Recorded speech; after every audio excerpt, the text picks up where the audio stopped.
நீ பேசவா?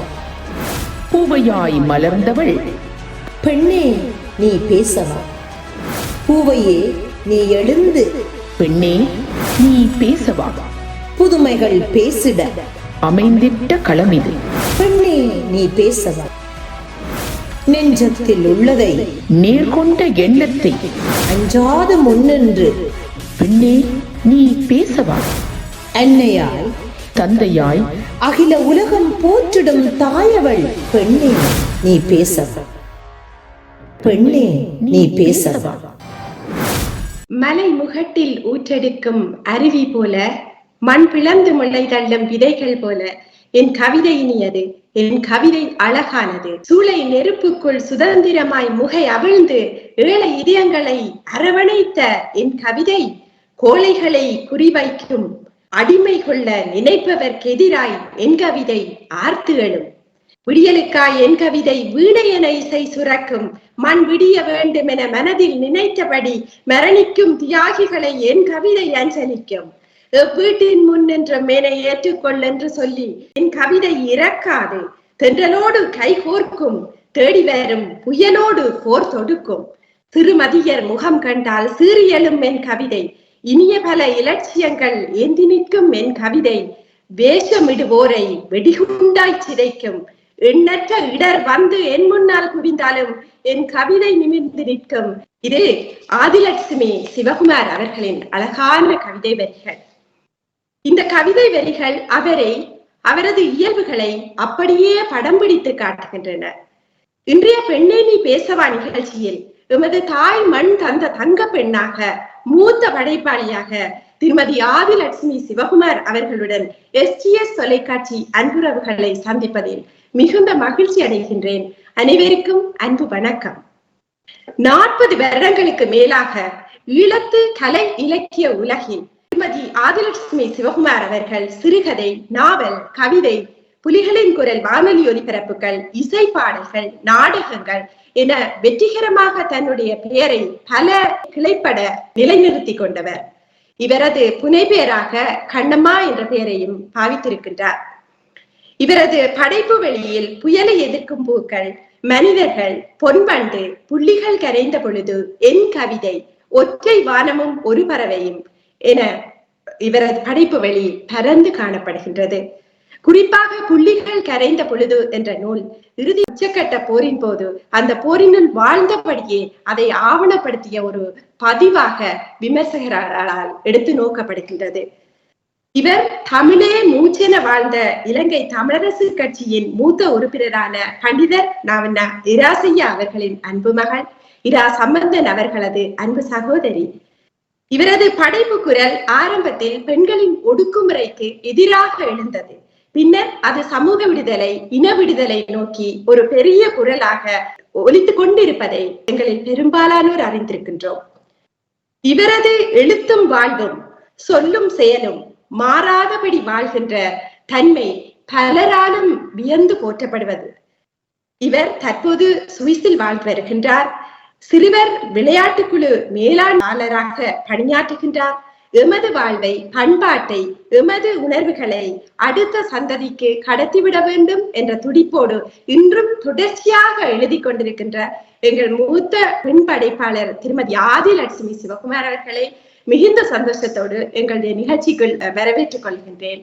அன்பு வணக்கம் ஆதிலட்சுமி சிவகுமார் அவர்களே. STS தொலைக்காட்சி சேர்ந்த திருமதி குணாலினி அவர்களுக்கும், STS தொலைக்காட்சியின் நிர்வாக இயக்குனர் திரு தேவராஜா அவர்களுக்கும், STS தொலைக்காட்சியின் நேயர்களுக்கும் எனது அன்பு கலந்த வணக்கங்களை தெரிவித்துக் கொள்கின்றேன். உங்களுடைய இளமை பருவம் பற்றி. இனிவில் என்கின்ற ஊரை சேர்ந்தவராக இருக்கின்றேன். எனது தந்தையார் ஒரு தமிழ் ஆசிரியராக, நீங்கள் முதலிய குறிப்பிட்டது போல அவர் ஒரு தமிழ் பண்டிதராகவும் தமிழ் ஆசிரியராகவும் ஒரு சமூக சேவையாளராகவும் வந்து காட்டியவர். நான் என்னுடைய ஆரம்ப கல்வியை இனிவில் சைவ பிரகாச மகா வித்தியாலயம், அது இன்று இந்து கல்லூரியாக தலை நிமிர்ந்து நிற்கின்றது, அந்த பாடசாலையிலும், பின்னர் கொக்குவில் இந்து கல்லூரியிலும், அதன் பின்னர் நான் யாழ்ப்பாணம் தொழில்நுட்ப கல்லூரியிலும், பின்னர் கிளிநொச்சியில் இருந்த ஊடக அறிவியல் கல்லூரியிலும் எனது கற்கைகளை மேற்கொண்டேன். உங்களுடைய எழுத்தின் வரலாறு பலர் அறிந்திருக்கலாம். அதன் பின்னணியில் இருந்த உந்து சக்தி, அதாவது சாதாரணமாக நாட்டு பற்று தாய்மண் பற்று என்று சொன்னாலும் நீங்கள் தாய்மண்ணோடு அரசியலோடு இறுக பிணைந்த வாழ்வை கொண்டிருக்கின்ற எழுத்தாளராக அறியப்படுகிறீர்கள். அதை பற்றி பாடசாலை பருவத்திலேயே அதிகமாக எழுதுவதில் ஈடுபாடு எனக்கு இருந்தது. எனக்கு தமிழ் படிப்பித்த ஆசிரியர்கள் என்னுடைய ஆற்றலை அவர்கள் ஊக்குவித்தார்கள். அது ஒரு அடிப்படை காரணம். அதனைத் தொடர்ந்து என்னுடைய குடும்பத்தில் எங்கள் தந்தையார் ஒரு தமிழ் ஆசிரியராக இருந்ததால் அவர் எங்கள் வீட்டில் ஒரு பிரத்யேக கல்வி இலவசமாக மாணவர்களுக்கு வழங்கி கொண்டிருந்தார். அங்கே அவர்கள் படிப்பிக்கும் பொழுது அதை நாங்கள் கேட்டு கேட்டு நான் வளர்ந்திருக்கின்றேன். அவர் நல்ல சிறந்த இலக்கியம், சங்ககால இலக்கியங்கள் பேசக்கூடியவர். அவர் ஒரு மேடை பேச்சாளரும் அதேவேளை இலக்கிய கூட்டங்களிலும் நிறைய தன்னுடைய ஆளுமையை பதித்தவர். அவருடைய பேச்சுக்களையும் நான் கேட்டு வளர்ந்திருக்கின்றேன். அதே போல அவர் ஒரு தமிழ் பண்டிதராக இருந்த காரணத்தால் அவருடைய நூல்கள், எங்கள் வீட்டில் ஏராளமான நூல்கள் இருந்தன. அவற்றை நாங்கள் படிக்கின்ற வாய்ப்புகள் கிடைத்தது. அதைவிட எங்களுடைய வீட்டில் அப்பாவிடம் ஒரு பிலிப்ஸ் வானொலி பெட்டி இருந்தது. அங்கே அந்த காலத்தில் நாங்கள் பழைய பாடல்கள், மற்றது பிரசங்கங்கள், வானொலி நாடகங்கள், பட்டிமன்றங்கள், கவியரங்கங்கள் எல்லாவற்றையும் அப்பா பெரிதாக போடுவார். அப்பொழுது எங்கள் அயலில் வானொலி பெட்டி இருக்கவில்லை. ஆகவே எல்லோரும் எங்களுடைய தலைவாசலில் அப்பா படிப்பிக்கும் இடத்தில் எல்லோரும் கூடியிருந்து அதை கேட்பார்கள். ஆகவே நாங்கள் எங்கே இருந்தாலும் வீட்டில் அந்த ஒலி எங்களுடைய காதில் விழுந்து கொண்டே இருக்கும். அப்படியாக ஏற்பட்ட ஒரு ஈர்ப்புத்தான் என்னை ஒரு படைப்பாளியாக ஆக்கியது. அத்தோடு எங்கள் ஊரில் கூட்டு வேலைகளை செய்யும் பொழுது அவர்கள் பத்திரிகைகளை வாசித்து செய்திகளை அறிந்தபடி கைகளால் வேலை செய்து கொண்டிருப்பார்கள். அவர்கள் பெரும்பாலும் வாசிப்பதில்லை. அப்ப என்னை சிறுபிள்ளையில் நான் நல்லாக வாசிப்பேன். அப்போது என்னை அவர்கள் அழைத்து அன்றாட பத்திரிகைகளை தங்களுக்கு வாசித்து காட்டுமாறு கேட்பார்கள். அப்போது நான் அதை அவர்களுக்கு ஏற்ற இறக்கங்களுடன் அவர்களுக்கு நல்ல ரசனைக்குரிய மாதிரி நான் வாசித்து காட்டுவேன். அப்பொழுது எனக்கு வாசிக்கும் பழக்கமும் அதிலிருந்து உருவானது. அந்த வாசிக்கும் பழக்கம் என் தந்தையினிடம் இருந்து எல்லோருக்கும் தாய்மொழி, எல்லோரும் தாய்மொழி தமிழ் என்பார்கள். என்னை பொறுத்த எனக்கு தந்தை மொழிதான் தமிழாக இருக்கிறது. நான் தந்தையிடம் பெற்றுக்கொண்ட தமிழறிவும் இனப்பற்றும் அவரிடமிருந்து பெற்றுக்கொண்ட கல்வியும் இன்று வரை என்னை வாழ வைத்துக் கொண்டிருக்கின்றது. உங்களுடைய படைப்பு வழி மிக பரந்ததாக இருக்கிறது. அதில் தொடர்ச்சியாக நீங்கள் வலியுறுத்தி வருகின்ற ஓரிரு விஷயங்களை பற்றி சொல்லுவீர்களா? நான் வலியுறுத்தி வருவது, எங்கள் மொழியை நாங்கள் முதலில் பாதுகாக்க வேண்டும். எங்களுடைய மொழியை நாங்கள் மறந்து போகக்கூடாது. அதே வேளையில் எங்களுடைய இனத்தின் அடையாளங்களை நாங்கள் மறந்து போகக்கூடாது. அவற்றோடு தமிழ் இனத்தவர்கள் ஒரு தனித்த இனம். நாங்கள் எங்கே போனாலும் இன்னொரு இனத்துடன் கரைந்து போகக்கூடாது என்பதிலும் நான் உறுதியாக இருக்கிறேன். இவற்றை வலியுறுத்தித்தான் எனது படைப்புகளை நான் எடுத்துக்கொண்டிருக்கின்றேன். நீங்கள் கரைந்து போக கூடாது என்று சொன்னாலும் நீங்கள் புலம்பெயர்ந்த பிறகு அந்த நாட்டின் பழக்க வழக்கங்கள், மொழி, அவற்றை மிக கெட்டித்தனமாக வசப்படுத்தி அவை சார்ந்த கருத்துக்களை முன்வைத்த சிறுகதைகளை கூட எழுதுபவராக இருக்கிறீர்கள். அங்கே பணியாற்றுகிறீர்கள். அந்த சூழலிலிருந்து எடுப்பவற்றை எங்களுடைய மண்ணுக்கு கொடுத்து விட வேண்டும் என்ற ஒரு பிடிப்போடு வாழ்பவராக நான் உங்களை காணுகின்றேன். உங்களை பற்றி மண்ணை விட்டு அகன்றாலும் தாய் மண்ணை மடியை விட்டு இறக்காதவர், மிகவும் சுறுசுறுப்பானவர், சமரசமற்ற மன நேர்மை மிக்க படைப்பாளி, விருதுகளில் பெரிதும் அக்கறை கொள்ளாதவர், எங்க ஒரு அநீதி நடந்தாலும் கொதித்தெழுந்து நீதி கேட்பது ஆரியக்காவின் ஆதி தொட்ட வழக்கம்.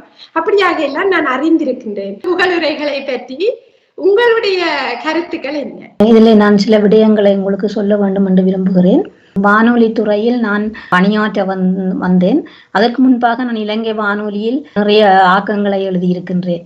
அவை ஒலிபரப்பாகியும் இருக்கின்றன. நாடகம், இசையும், கதையும், சிறுகதைகள், கவிதைகள், அப்படி நான் நிறைய எழுதியிருக்கின்றேன். அதன் பிறகு 1990 எங்களுக்கு என்று ஒரு வானொலி உருவானது. அந்த வானொலியில் இணைந்து பணியாற்றும் வாய்ப்பு எனக்கு கிடைத்தது. அந்த வானொலியின் முதலாவது பணியாளர் நான் தான். அது எனக்கு ஒரு பெருமையான விஷயம். என்னை விட்டு ஒரு வரலாறு அது சம்மதமாக படைக்க முடியாது என்பதற்கு நிறைவேற்றுகிறது. அந்த வானொலியின் பணியாளராக நான் இணைந்த பொழுது எந்த விதமான கொடுப்பனவையும் எதையும் நான் எதிர்பார்க்கவில்லை. ஒரு தேசத்துக்கான தொண்டு என்ற அடிப்படையில் தான் நான் இணைந்து கொண்டேன். அப்பொழுது நான் என்னுடைய புயல் எதிர்க்கும் பூக்கள் சிறுகதை தொகுப்பையும் வெளியிட்ட பின்னர் எழுத்து அனுபவத்துடனும் தான் நான் அங்கே சென்றேன். அங்கே எனக்கு பூரண சுதந்திரம் கிடைத்திருந்தது எழுதுவதற்கு. நான் என்னுடைய மனதில் இருந்த என் இன உணர்வையும் தேசப்பற்றையும் என்னுடைய மக்களின் பிரச்சனைகளும் எல்லாவற்றையும் நான் அங்கே எழுத்துக்களாக எழுதி கொண்டும் வெளியிட்டுக் கொண்டும் இருந்தேன். உங்களுக்கு தெரியும், ஒரு வானொலியிலேயோ அல்லது ஒரு பத்திரிகையிலோ பணியாற்றினால் இடைவெளி நிரப்பும் பணிகள் நிறைய வரும். அவசரத்துக்கு ஒரு படைப்பு இல்லை என்றால் உடனே அதை நாங்கள் செய்து வெளியிட வேண்டிய கட்டாயம் ஒன்று ஏற்படும். அப்படியான சூழல்களில் தான் நான் எனது கண்ணம்மா என்ற பெயரை வைத்துக் கொண்டிருந்தேன். நான் பாரதியை மிகவும் நேசித்தவள். பாரதியின் பாடல்களை 1000 தடவைகளுக்கு மேல் நான் படித்தவள். அதே போல பாரதியின் கவிதை புத்தகத்தை நான் தலைமாட்டில் வைத்துக் கொண்டு உறங்கியவள். அந்த வகையில் எனக்கு பாரதியின் மீது சரியான விருப்பம் இருந்தது. ஆனால் பாரதி என்ற பெயர் நிறைய இடங்களில் இருந்ததால் நான் அந்த கண்ணம்மா என்ற பெயரை நான் எனக்காக எடுத்துக்கொண்டேன். விருதுகள் என்று சொல்லி நான் அவற்றை புறக்கணிக்கவில்லை. அவற்றில் எனக்கு ஈடுபாடு இல்லை. ஏனென்று சொன்னால் நான் ஒரு இலக்குக்காக எழுத விரும்புவாள். அந்த இலக்கை அடைய வேண்டும் என்பதில் தான் எனது கவனம் இருக்கிறதே தவிர நான் விருதுகள் இந்த பெயர் பரிந்துரை செய்யப்பட வேண்டும் என்றோ நான் எதிர்பார்ப்பதில்லை. நான் உண்மையில் புத்தக கடைகளுக்கு கூட நான் என்னுடைய புத்தகங்களை கொடுப்பதில்லை. ஆர்வலர்கள் அவர்கள் அதாவது வாசிக்க வேண்டும் என்று தூண்டல் உணர்வு உள்ளவர்கள் அவற்றை வாங்கி படித்துக் கொள்ளட்டும் என்றுதான் நான் நினைத்துக் கொள்வேன். இது என்னுடைய தனிப்பட்ட பக்கம். இதை நான் மற்றவருக்கான கருத்தாக சொல்லவில்லை. என்னுடைய இயல்புப்படியாகத்தான் இருக்கிறது. அதாவது நான் ஒன்றை நினைத்தால் அதை எழுதுகிறேன். அதை பலரும் சொல்வது போல கூவி கூவி திரிய வேண்டிய தேவையில்லை. எங்காவது வாய்ப்புகள் கிடைக்கும் பொழுது அவற்றை நான் மக்களிடம் சேர்ப்பிக்கின்றேன், அவ்வளவுதான். தற்போதைய வாழ்விடத்தில் உங்களுடைய தற்கால பணிகள், உங்களுடைய தமிழ் பிள்ளைகள் சார்ந்து நீங்கள் சில சேவைகளை செய்வீர்கள் என அறிகிறேன். தாயகத்தில் வாழ்ந்த பொழுது கடும் போர் நிகழ்ந்து கொண்டிருந்தது. நான் நெடுகளும் நினைப்பேன், போர் முடிவுக்கு வந்தால் அங்கே ஒரு அரசு அமையும் பொழுது நான் குழந்தைகளுக்காகத்தான் பணி செய்ய வேண்டும் என்ற ஒரு எண்ணம் என் மனதில் இருந்தது. ஆனால் அவையெல்லாம் கனவாகி போய்விட போர் என்னை தூக்கி வீசியது இந்த சுவிட்சர்லாந்து மண்ணில் வாழத் தொடங்கிய போது இந்த நாட்டினுடைய மொழியை கேட்க வேண்டும் என்கின்றதை நான் நன்றாக என் பட்டறிவினூடாக உணர்ந்து கொண்டேன். அதன் பிறகுதான் நான் என்ன செய்தேன் என்று சொன்னால், படிக்க வேண்டும் என்று விரும்பினேன். அங்கே குடும்பத்தில் ஒருவருக்குத்தான் அரசு பாடசாலைக்கான பணத்தை செல்லவிடும், மற்றவர் ஒருவர் தான் படிக்கலாம் என்ற போது எனது கணவர் அதை படிப்பதற்கு தெரிவு செய்யப்பட்டார். நான் இலவச வகுப்புகளை அதைவிட என்னோடு பழகும் சுவிஸ் மனிதர்களுடன் இணைந்து இந்த மொழியை கேட்பதில் ஆர்வம் காட்டினேன். இதனூடாக நான் பல நட்புறவுகளை சுவிஸ் மண்ணில் தேடிக்கொண்டேன். அவர்கள் ஊடாக நான் பேசுவதற்கும் எழுதுவதற்கும் ஓரளவுக்கு கற்றுக்கொண்டேன். எனக்கு தேவையான அளவுக்கு கற்றுக்கொண்டேன். அதன் வழியாக சுவிஸ் நாட்டில் உள்ள 2 தொண்டு நிறுவனங்களுடன் எனக்கு தொடர்பு ஏற்பட்டது. அவர்களுடன் நான் இணைந்து பணியாற்றி கொண்டிருந்தேன். அப்பொழுதுதான் எனக்கு அந்த சிறுவர் விளையாட்டுக்குழு மேலாண்மையாளர் கற்கை நெறியை கற்பதற்கு எனக்கு வாய்ப்பு கிடைத்தது. 2 வருடங்கள் நான் அந்த கற்கை நெறியை கற்று பூர்த்தி செய்து கொண்டேன். அதன் பிறகு நான் இப்போது அந்த சிறுவர் விளையாட்டுக்குழு மேலாண்மையாளராக 2 நிறுவனங்களுக்குமாக பணியாற்றி கொண்டிருக்கின்றேன். இந்த குழந்தைகளுடன் பணியாற்றுவது உளவியல் அடிப்படையில் எனக்கு மிகவும் விருப்பமாக இருக்கின்றது. இங்கே நான் குழந்தைகளுடன் பணியாற்றும் பொழுதெல்லாம் நான் எனது தாயக குழந்தைகளைத்தான் மனதில் நினைத்துக் கொள்வேன் எப்பொழுதும். அவர்களுக்கு இப்படியான வாய்ப்புகள் இல்லாதிருக்கின்றது. அவர்கள் மேல்நாட்டு முறையில் அவர்களுக்கான கற்றல் வழிமுறைகள் இருக்க வேண்டும். அப்படியெல்லாம் நான் எனக்குள் நினைத்துக் கொள்வேன். இந்த கணம் கிடைத்தால் கூட நான் அங்கே ஓடி சென்று குழந்தைகளுக்காக வாழ நான் தயாராக இருக்கின்றேன். ஆனால் அந்த வாய்ப்புகள் மிக அரிதாகவே இருக்கின்றன. காலம் அவற்றை என்ன செய்யும் என்று நாங்கள் பொறுத்திருந்து பார்ப்போம். நூலகங்களில் நீங்கள் குழந்தைகளுக்கு கதை சொல்வதை பற்றி? சுவிட்சர்லாந்து மண்ணில் நாங்கள் வாழுகின்ற சுக் என்கின்ற மாநிலத்தில் நகர நூலகம் இருக்கின்றது. அந்த நூலகத்தில் மாதத்தில் ஒரு தடவை தமிழ் சிறார்கள் 4 வயதுக்கும் 12 வயதுக்கும் உட்பட்ட சிறார்களை அவர்களின் பெற்றோருடன் அழைத்து அவர்களுக்கான கதைகளை சொல்லும் வாய்ப்பை அந்த நூலக நிறுவனத்தினரும் ஒரு தொண்டர் நிறுவனமும் ஒழுங்கு செய்து வந்திருக்கின்றது. பல மொழிகளிலும் கதை சொல்லும் நிகழ்வுகள் அங்கே நடைபெறுகின்றன. ஆனால் தமிழ் குழந்தைகளுக்கு நான் அங்கே கதை சொல்லுகின்றேன். அப்படி சொல்லும் பொழுது நான் அவர்களுக்கு சின்ன சின்ன வழிமுறைகளில் இன்னும் எங்களுடைய கதைகளையும் அவர்களுக்கு ஏற்றாற்போல், அவர்களுடைய வயதுகளுக்கு ஏற்றாற்போல் நான் அவற்றை சொல்லிக் கொள்கின்றேன். ஏனென்று சொன்னால் அந்த பிள்ளைகள் இங்குள்ள சூழ்நிலையில் அவர்கள் ஏனைய பிள்ளைகளுடன் தொடர்பாடல் கொள்வதற்கோ பெற்றோருடன் மனம் விட்டு பேசுவதற்கோ வாய்ப்புகள் அரிதாகத்தான் கிடைக்கின்றது. ஆகவே இந்த பிள்ளைகள் ஒருவரோடு ஒருவர் பழகிக் கொள்ளவும், ஒருவர் புரிந்து கொள்ளவும், அவர்கள் தங்களை உணர்ந்து கொள்ளவும், கொஞ்ச நேரம் மகிழ்ச்சியாக இருக்கவும் அந்த என்னுடைய கதை சொல்லும் நேரம் பயன்படும் என்று நான் நினைப்பதால் நான் என்னுடைய பணியை அங்கே செய்து கொண்டிருக்கின்றேன். பெண்களின் உலகத்திலும் மிகுந்த அக்கறை கொண்டவராக நீங்கள் காணப்படுகிறீர்கள். எங்களுடைய மூத்த பெண் படைப்பாளர் தாமரை செல்வி அவர்கள் குறிப்பாக அதை சொல்லி இருப்பதையும் ஒரு இடத்தில் வாசித்து, பெண்களின் உலகத்தின் மீது மிகுந்த அக்கறை கொண்டவர் ஆதிலட்சுமி சிவகுமார் என்று. பெண்களின் உலகத்தை அவர்களுக்காகவே முதல் தொடக்க கால உங்களுடைய எழுத்துக்கள் இருந்தன. உங்களுடைய தொடர்ச்சியான அவதானிப்பில் எங்களுடைய தமிழ் பெண்களின் சுதந்திரம் பற்றி இன்றைய புலம்பெயர் தேசமாகட்டும் தாயகமாகட்டும் தமிழ் பெண்களுக்கு நீங்கள் எதை சொல்ல விருப்பப்படுகிறீர்கள்? நான் வளர்ந்து கொண்டிருந்த காலத்தில் எங்கள் குடும்பங்களில் பெண்களுக்கென்று கட்டுப்பாடுகள் இருந்தன. ஆண் பிள்ளைகளுக்கும் இருந்தன. ஆனால் அவற்றை விட பெண் பிள்ளைகளுக்கு அதிகமான கட்டுப்பாடுகள் இருந்தன. அவை பண்பாடு, வீட்டுச்சூழல், ஒழுக்கம் அப்படியான பேரில், ஆனால் அவை அவர்களுடைய ஆற்றல்களை வெளிக்கொணர முடியாத சூழ்நிலையை உருவாக்கி இக்கட்டான நிலைமையில் தான் இருந்து கொண்டிருந்தன. எங்கள் குடும்பத்தில் எனது பெற்றோர் அந்த கட்டுப்பாடுகளை என் மீது திணிக்காவிட்டாலும் என்னுடைய அயல் வீடுகளில் அல்லது என்னுடைய கிராமத்தில் இருக்கின்ற கட்டுப்பாடுகளையும் அந்த இறுக்கங்களையும் நான் பார்த்து வளர்ந்திருக்கின்றேன். சின்ன வயதிலிருந்தே அதை புரிந்து கொள்ளக்கூடிய மனநிலையும் எனக்கு இருந்திருக்கின்றது. ஆகவே நான் அந்த கட்டுப்பாடுகளை பார்த்து வளர எனக்கு அவற்றின் மீது சினம் ஏற்பட தொடங்கியது. எங்கள் அம்மா மிகவும் சரியான பயந்தவா, மற்றவர்களுக்கு பயப்படுவா. நியாயம் என்று தெரிந்தாலும் அதை போய் வாதாடவோ அல்லது அதுக்காக இதென்னோ தெரிய மாட்டா. அவருக்கு தெரிந்த ஒன்று அழுவது அல்லது ஒதுங்கி போவதுதான்.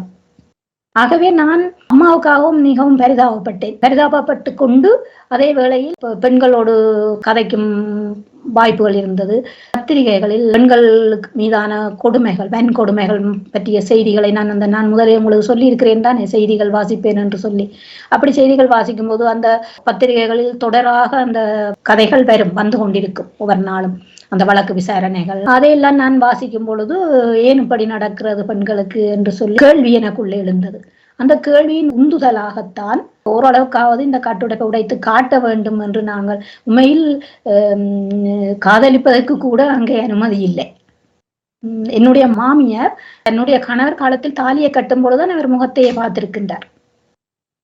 அப்படியான ஒரு சமூகத்தில் நான் அந்த கட்டுடைப்புகளை செய்ய வேண்டும் என்கின்ற ஆவேசம் எனக்குள் இருந்தது. அவற்றை நான் என்னுடைய வாழ்க்கையில் ஒன்றை நான் சமூகத்துக்கு செய்ய வேண்டும் என்று நினைத்தால் அதை முதலில் நான் தான் செய்து காட்ட வேண்டும் என்று நான் நினைக்கின்றவள். அந்த வகையில் நான் எல்லாவற்றையும் நானே எனக்குள் உருவேற்றி கொண்டேன். உங்களுடைய அறச்சீட்டம் அதன்படி இந்த எங்களுடைய புதுமையான பெண்களின் பரப்பில் என்ன மாற்றங்களை நீங்கள் அவதானிக்கிறீர்கள்? அவர்களுக்கு என்ன செய்தி சொல்ல? பெண்கள் அதிக அளவு சுதந்திரம் பெற்றிருக்கிறார்கள் என்று சொல்லப்படுகிறது. ஆனால் என்னுடைய அவதானிப்பின்படி பெண்கள் சொல்லுகின்ற சுதந்திரம் இல்லை, அவர்களுடைய சுதந்திரம். அவர்கள் அகவிடுதலை அடைய வேண்டும். அகவிடுதலை அடைந்தால் தான் பெண் ஒரு புறத்தோற்றங்களில் ஏற்படுத்தப்படும் மாற்றங்கள் பெண் விடுதலையாக ஆகிவிட முடியாது. வாழும் சூழ்நிலைக்கேற்ப இசைந்து வாழ வேண்டியது ஒவ்வொரு மனித உயிர்களின் கடமை. ஆனால் அதற்காக நாங்கள் அதை ஒரு தவறுதலான பெண் விடுதலை உணர்வாக புரிந்து கொண்டு முன்னிலைப்படுத்துவதும் என்னால் ஏற்றுக்கொள்ள முடியவில்லை. அதேவேளை இப்போது நீங்கள் பாருங்கள், கல்வி சுதந்திரம் இருக்கின்றது. பிள்ளைகளுக்கு படிக்கிறார்கள். கல்வி என்பது ஒரு மனிதனை முழுமையான சிந்தனை பயப்படுத்தி அவர்களுக்கு தேவையான நேரங்களில் தேவையான முடிவுகளை எடுப்பதற்கு பயன்பட வேண்டும். அவை குடும்ப உறவுகளை கட்டி காக்க வேண்டும். ஆனால் இப்போது பாருங்கள், எங்கும் குடும்ப உறவுகள் சிதைந்து கொண்டிருக்கின்றன. வன்மங்களும் காழ்ப்புகளும் பொறிக்கடவைகளும் எல்லாம் தலை தூக்கி நின்று ஆடுகின்றன. இவைதான் அந்த கல்வி சுதந்திரமா? இல்லைத்தானே. ஆகவே நாங்கள் பண்பாட்டுக்கும் ஆடம்பரத்துக்கும் படிப்புக்கும் அதை ஆற்றலுக்கும் இருக்கின்ற ஒரு வேறுபாட்டை கண்டுணர்ந்து கொள்ள வேண்டும். இன்றைக்கும் சீட்டு கட்டி ஏமாந்து போகின்ற பெண்கள் இருக்கின்றார்கள். அவர்கள் கை நாட்டல்ல, அவர்கள் படித்தவர்கள். அப்படியானவர்களும் ஏமாந்து போயிருக்கின்றார்கள். காதலில் ஏமாற்றப்படுபவர் இருக்கின்றார்கள், ஏமாற்றுகிறவர்கள் இருக்கிறார்கள்.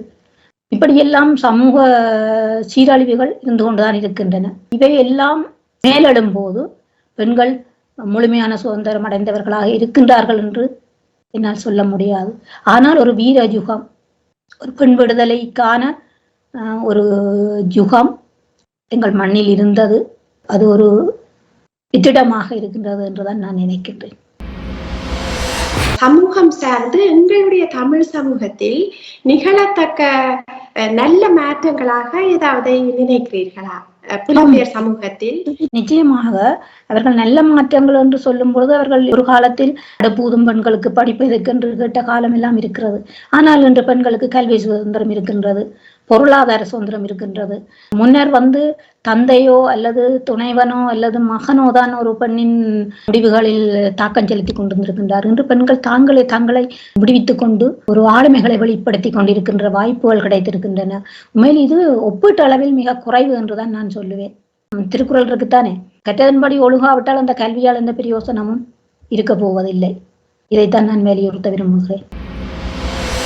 ஒரு பெண்ணின் வாழ்வில் இலக்கியம் அல்லது கலை சார்ந்த ஈடுபாடுகள் எவ்வகையான மனநிறைவை கொடுக்கும் என நினைக்கிறீர்கள்? குறிப்பாக உங்களுக்கு உங்களுடைய படைப்பு வழி எவ்வகையான மனநிறைவை தந்திருக்கிறது? நான் ஒரு சமூக மாற்றத்திற்கான படைப்புகளைத்தான் வெளிக்கொண்டு வர வேண்டும் என விரும்பி கொண்டிருக்கின்றேன். இப்படித்தான் எழுதி கொண்டிருப்பதாகவும் நான் நினைத்து கொண்டிருக்கின்றேன். ஒரு சமூகம் மாற வேண்டுமானால் முதலில் அது என்னில் இருந்து தொடங்க வேண்டும்.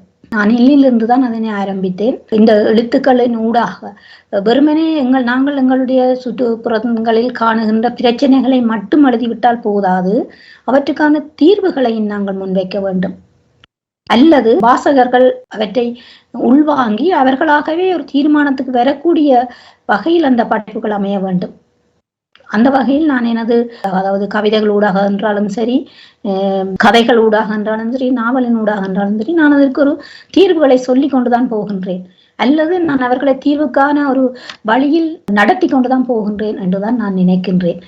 நான் ஆண்டுக்கு ஒரு முறை அல்லது 2-6 மாதங்களுக்கு ஒரு முறை என்று நூலை திட்டமிட்டு எழுதுவதில்லை. உண்மையிலேயே எனக்கு எப்பொழுது படைப்பூக்கம் ஏற்படுகின்றதோ, ஒரு கரு எனக்குள் விழுந்து அது என்னை பாடாகப்படுத்தி என்னை உறங்க விடாமல் உண்ண விடாமல் போய் எழுத வேண்டும் என்று நான் மண்டையை உடைத்து கொண்டு அல்லது அதுக்கான சூழ்நிலைகளை ஏற்படுத்தி கொண்டு வேறு இடங்களுக்கு போய் அப்படியெல்லாம் நான் செய்வதில்லை. எனக்குள் தானாக ஒரு கரு விழுந்து அது எப்படி ஒரு உந்து சக்தியை எனக்குள் கொடுத்து என்னை ஆக்கிரமித்து என்னை வலியுறுத்துகிறதோ அப்பொழுது நான் அதை படைப்பாக்கிக் கொள்கின்றேன். அப்படி தானாக வரும் படைப்புகள் தான் எங்களுக்குள் படைப்பாளிகளுக்குள் மனநிறைவை ஏற்படுத்தும் என்று நான் நினைக்கின்றேன். சில வேளைகளில் நானும் சில நெருக்கடிகள் மத்தியில் சிலவற்றை அவசரங்களுக்காக எழுதியிருக்கின்றேன். ஆனால் அவற்றை நான் ஒருபோதும் நூலாக்கியதில்லை. ஏன்னு சொன்ன எனக்கே அதன் பெறுமதி தெரியும். ஆகவே நான் அவற்றை தவிர்த்து கொண்டுதான் என்னுடைய தொகுப்புகளை நான் வெளியிட்டுக் கொண்டு வருகின்றேன். உண்மையை சொல்லியாக வேண்டும். சில உங்களுடைய கவிதைகளை, முகநூல் கவிதைகளை இப்போது பார்த்து வருவதால் உங்களுடைய சில கவிதைகள் வாசகரையும் உறங்க விடாமல் உண்ண விடாமல் அந்த எங்களுடைய தாய்மண்ணின் துயர் நிறைந்த காட்சிகளை உங்களிடம் இருந்து உங்களுடைய உணர்வுகள் அந்த வாசகரிடம் தொற்றிக்கொள்ளும் என்று நான் நினைக்கிறேன். நீங்கள் எங்களுடைய மண்ணின் தாய்மார்களை பற்றியோ அல்லது பிரச்சனைக்குள்ள ஆகின்ற குழந்தைகள், இளைஞர்களை பற்றியோ நீங்கள் எழுதுகின்ற போது அதை உண்மையில் நாங்கள் உணர்வது போலவே அது இருக்கிறது. அதையும் இந்த இடத்தில் நான் உங்களுக்கு சொல்லிக்கொள்ள விருப்பப்படுகிறேன். உங்களுடைய காலகட்டம் மிகவும் வியந்து போற்றக்கூடிய காலகட்டம். உங்களே போல ஜோகேஸ்வரி சிவபிரகாசம் அவர்கள், தாமரை செல்வி அவர்கள், கோகிலா மகேந்திரன் அவர்கள் போன்ற படைப்பாளிகள் உங்களுடன் இணைந்து சமாந்திரமாக பயணித்தவர்களாக, தசாப்தங்களாக தொடர்ச்சியாக வெற்றிகரமாக பயணித்தவர்களாக இருக்கிறார்கள். அவர்களை பற்றி நீங்கள் என்ன சொல்கிறீர்கள்? காலத்தால் மூத்தவர்கள் அவர்கள் எனக்கு. அவர்களும் எனது படைப்பூக்கத்திற்கு உந்து சக்தியாக இருந்திருக்கிறார்கள். அவர்களுடன் பேசும் பொழுதும் அவர்களுடைய படைப்புகளை நானும் படிக்கும் பொழுதும் எனக்கு ஏற்படுகின்ற உணர்வு என்பது என்னை வழிநடத்த நான் அதை பயன்படுத்திக் கொள்கின்றேன். வாழுகின்ற மக்களுக்கு வாழ்ந்தவர்கள் பாடமடி என்கின்றது போல நல்ல மனிதர்களின் வழிகாட்டல் முதல் எங்களுக்கு தேவை. அவர்களை நான் வழிகாட்டி கொண்டிருக்கின்ற நல்ல மனிதர்களாகவே நான் பார்க்கின்றேன். மூத்த படைப்பாளிகள் அனைவரையும் நான் இந்த நேரத்தில் நினைவில் கொள்ள விரும்புகின்றேன். நான் உண்மையிலே ஒரு படைப்பாளி என்று சொல்லுவதை விட நான் ஒரு தீவிரமான வாசகியாகத்தான் இருக்கின்றேன். எனக்கு 2 விடயங்கள் தான் தெரியும். நிறைய வாசிப்பேன், நிறைய எழுதுவேன். வேறு பொழுதுபோக்குகள் என்று பெரிதாக எனக்கு இல்லை. இடையிடையே எப்போவாத ஒரு ஓவியம் வரைவேன். மன இறுக்கம் தளர வேண்டும் என்றால் நான் பாட்டுகளை கேட்டுக்கொள்வேன். இப்படியாகத்தான் என்னுடைய பொழுதுகள் நகர்ந்து கொண்டிருக்கின்றன. நான் இப்ப அண்மையிலும் கூட நான் ஜானகிராமனின் செம்பருத்தி என்ற தொகுப்பை படித்துக் கொண்டிருந்தேன். நேற்று கூட நான் 2 குறுநாவல்களை வாசித்தேன். அந்த குறுநாவல்களுக்கு இன்று காலையில் தான் நான் முன்னுரையை எழுதினேன் படித்துவிட்டு. இப்படியாக நான் என்னுடைய பொழுதுகளை என்னுடைய எழுத்து பணிக்காகவே நான் செலவிட்டு கொண்டுதான் இருக்கின்றேன். உங்களுடைய வழிகாட்டிகளாக அவர்களை நீங்கள் சொன்னாலும் நீங்கள் எங்களையோ அல்லது இன்னும் பலருக்கோ நீங்கள் வழிகாட்டியாக இருக்கிறீர்கள். உங்களுடைய புத்தகங்கள் பல வந்திருக்கின்றன. அவற்றை பற்றி ஒரு சிறு செய்தி சொல்லுவீர்களா? பல இலக்கிய வடிவங்களில் கால் பதித்திருக்கிறீர்கள். உங்களுக்கு பிடித்த இலக்கிய வடிவம் கவிதையா, நாவலா? எந்த வடிவம் உங்களுக்கு பிடித்தது? எல்லாமே பிடிக்கும். சில வேளைகளில் அது கவிதையாக வந்துவிடும். ஒரு சிறு துளி நெருப்பு போல அது பறந்ததும் என்னுள் பற்றி கொள்வதுதான் கவிதை. அது சில வேளைகளில் கவிதையாக வரும். சில வேளைகளில் நான் ஏனைய மனிதர்களுடைய வாழ்க்கையை அறிய முற்படும் போது அவை சிறுகதைகளாக அல்லது நாவலாக விரிந்து கொள்கின்றது.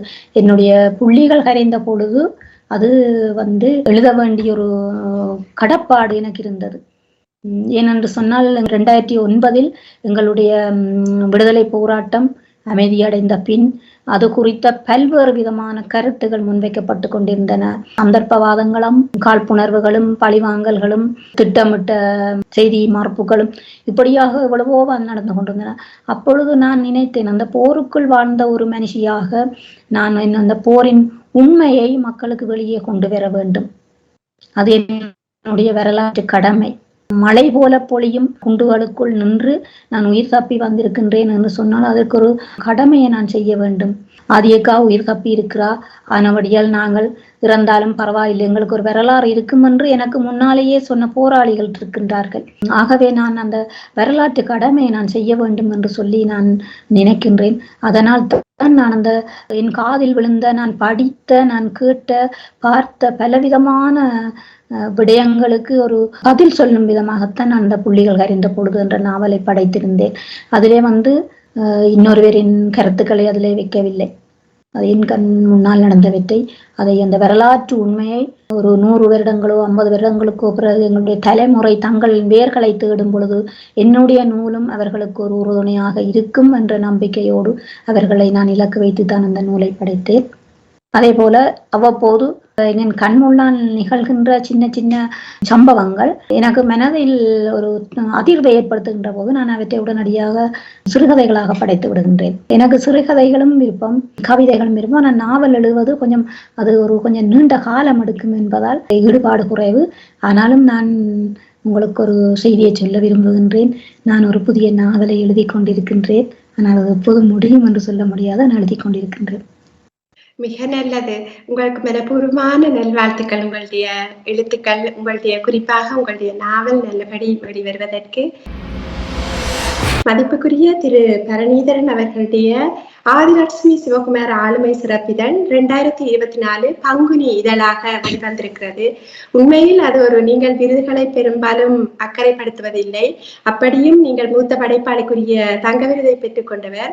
ஆளுமை சிறப்பிதழ் உண்மையில் ஒரு தங்க சிமிழ் போல இருக்கிறது. அதை திறக்க ஒவ்வொரு பக்கமாக வாசிக்கும் போது உங்களை முழுமையாக ஒரு ஓவியம் போல வரைந்து உங்களுடைய வாழ்வை காட்டியிருக்கிறது. என்னுடைய நூல்களை பற்றி பேசும் பொழுது தம்பி பரணிதரனுக்கு மிகவும் நன்றிகளையும் அன்பையும் தெரிவித்துக் கொள்ள விரும்புகின்றேன். ஏனென்று சொன்னால் அவர் என்னுடைய நூல்களை பதிப்பிப்பதிலும் வெளியிடுவதிலும் அதை மக்களிடம் கொண்டு சேர்ப்பதிலும் எனக்கு பக்கபலமாக இருப்பவர். எப்பொழுதும் அவருடைய பணிவான பேச்சும், எது சொன்னாலும் ஓமக்கா சரி, ஓமக்கா செய்கிறேன், ஓமக்கா தாங்கோ, அதை தவிர அவர் ஒரு வார்த்தை பேசுவதில்லை. அப்படியான ஒரு பண்புகளை நான் அவரிடம், இந்த இளந்தலைமுறைக்கு ஒரு எடுத்துக்காட்டாக நான் அவரிடம் அந்த பண்புகளை பார்க்கின்றேன். அவர் ஒரு உறங்காதனாக தன்னுடைய பதிப்பகத்துறைக்காக தன்னை அர்ப்பணித்து பணியாற்றி கொண்டிருப்பவர். உண்மையில் என்னுடைய நூல்களை பெரும்பாலும் அவர்தான் பதிப்பிட்டு கொண்டிருக்கின்றார். என்னுடைய ஆளுமை சிறப்பிதழ் உண்மையிலே அவர் வெளியிட எனக்கு 2 வருடங்களுக்கு முன்பே கேட்டிருந்தார். நான் அதற்கு உடன்படவில்லை. எனக்கு அது ஒரு கூச்சமாக இருந்தது. ஆனால் பிறகு அவர் என்னை விடாமல் துரத்தி கொண்டே இருந்தார். அக்கா செய்வோம் அக்கா, அக்கா செய்வோம் அக்கான்னு சரி என்று சொல்லி பிறகு நான் அதை ஒத்துக்கொண்டு அதை செய்தேன். அந்த வகையில் அவர் இதழிலும் நான் நிறைய எழுதி கொண்டிருக்கின்றேன். அது எனக்கு உண்மையாகவே ஒரு மகிழ்ச்சி இருக்கின்றது. இன்றைக்கு தமிழர்களுக்கான ஊடகங்கள் அருகி கொண்டிருக்கின்ற நிலையில் ஜீவநதி போன்ற ஊடகங்கள் மக்களுக்கான களமாக இருக்கின்றன.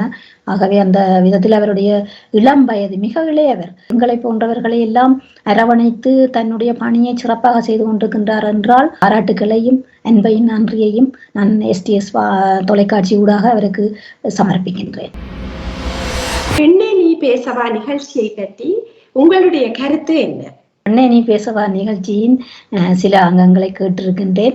அதில் அந்த உங்களுடைய குரலும் உடல் மொழியும் என்னை மிகவும் கவர்ந்திருக்கின்றது. அதே போல் வெவ்வேறு தேசங்களில் வெவ்வேறு சூழல்களில் வாழுகின்ற பெண்களை நீங்கள் இந்த பெண்ணே நீ பேசவா நிகழ்ச்சியின் உலகத்திற்கு STS தொலைக்காட்சி ஊடாக நீங்கள் ஒரு நிகழ்ச்சி அதை வெளியே கொண்டு வருவது எனக்கு பெரும் மகிழ்வை தருகின்றது. ஏனென்று சொன்னால் நாங்கள் எங்களை மட்டும் அறிந்து கொள்ளாமல் இன்னும் பல மனிதர்களை அறிந்து கொள்வதற்கான வாய்ப்புகள் இந்த நிகழ்ச்சியிலே கிடைக்கின்றது. நான் நேரம் கிடைக்கும் பொழுதெல்லாம் அவற்றை பார்த்து கொள்கிறேன். நிகழ்ச்சியை உங்களுக்கு அமைப்பதற்காக STS தொலைக்காட்சிக்கும் நான் மிகவும் அன்பையும் நன்றியும் தெரிவித்துக் கொள்ள விரும்புகின்றேன். மூத்த பெண் படைப்பாளியாக நீங்கள் வந்து இந்த நிகழ்வில் கலந்து கொண்டதற்கு மனப்பூர்வமான நன்றியையும் என்னுடைய அன்பையும் தெரிவித்துக் கொண்டு மீண்டும் ஒரு பெண்ணே நீ பேசவா நிகழ்ச்சியில் இன்னும் ஒரு மகத்தான ஆளுமையோடு உங்கள் அனைவரையும் சந்திக்கும் வரை அன்பு வணக்கம் கூறி விடை பெற்றுக் கொள்கின்றேன். நன்றி, வணக்கம். பெண்ணே நீ பேசவா, பூவையாய் மலர்ந்தவள், பெண்ணே நீ பேசவா, பூவையே நீ எழுந்து, பெண்ணே நீ பேசவா, புதுமைகள் பேசிட அமைந்திட்ட களமிது, பெண்ணே நீ பேசவா, நெஞ்சத்தில் உள்ளதை நேர்கொண்ட எண்ணத்தை அஞ்சாது முன்னின்று, பெண்ணே நீ பேசவா, அன்னையாய் தந்தையாய் அகில உலகம் போற்றிடும் தாயவள், பெண்ணே நீ பேசவா, பெண்ணே நீ பேசவா.